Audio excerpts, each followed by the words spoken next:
కులమైనా మతమైనా జాతైనా రంగైనా దేవుని దృష్టిలో అందరూ పాపులే.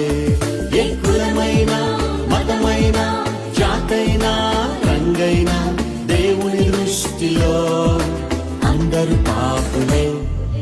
భేదం ఏమీ లేదు, అందరూ పాపం చేసి ఉన్నారు. దేవాది దేవుడు ఇచ్చే